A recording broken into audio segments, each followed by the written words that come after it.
If you want to learn how to overlay videos in iMovie to get that really cool picture-in-picture effect, then this video is for you. Stay tuned. It's probably a lot easier than you think.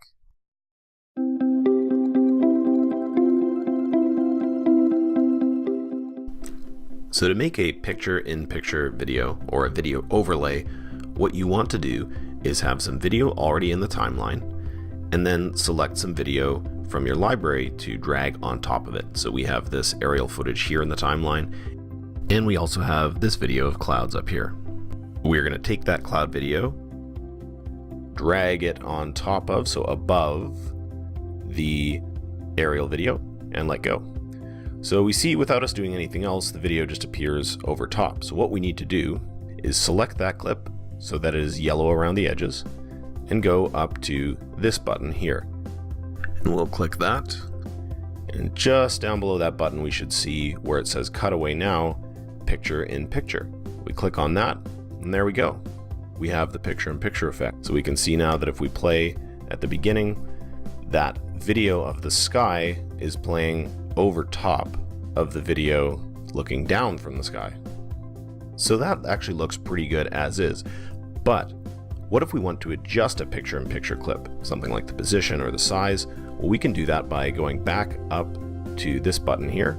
And once we click, notice that the picture-in-picture video, our picture of the sky here, has some handles on the edges. So we can click on those to resize the video.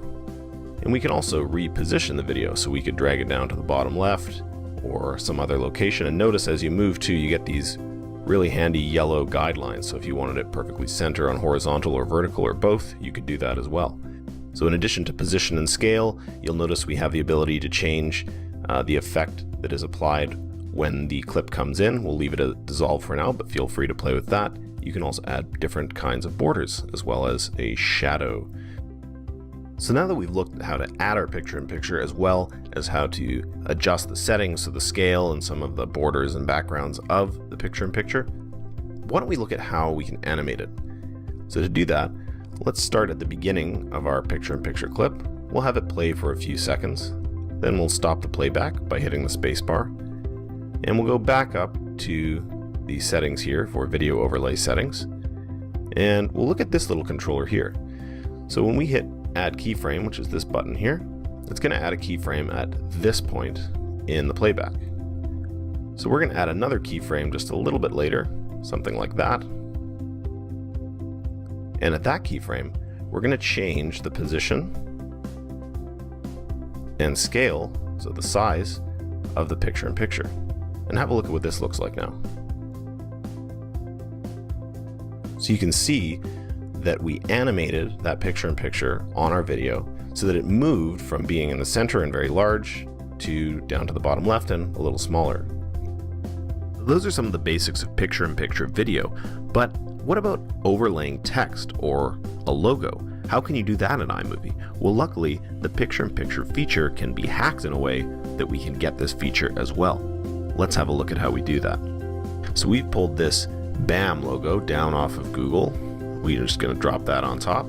So now we can see this enormous BAM logo right in the middle of our video. Let's tweak it a little though. We'll go over to that same area we did for picture-in-picture, video overlay settings, and we change that to picture-in-picture, just like before. And we can see it gets much, much smaller. We're going to just drag it into the middle, get it centered.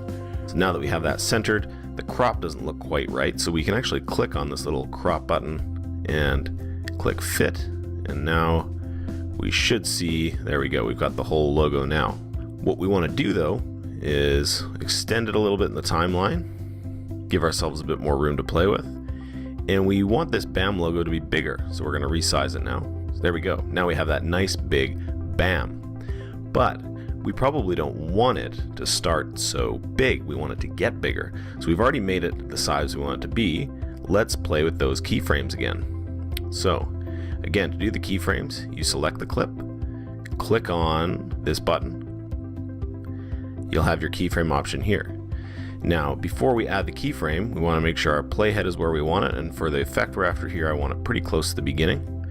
I'm going to add a keyframe, and I'm also going to add one right at the very beginning. And the one at the very beginning, we want to make this really small because we want it to sort of go bam, right? We want it to go from very small to very big. So a really small BAM logo down in the center there to a very big one.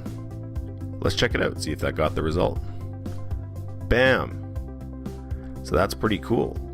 But what if we want it to be a bit more dynamic? Well, what we can do is we can add another keyframe just right at the end. And for that one, we can have it shrink back down to be small again.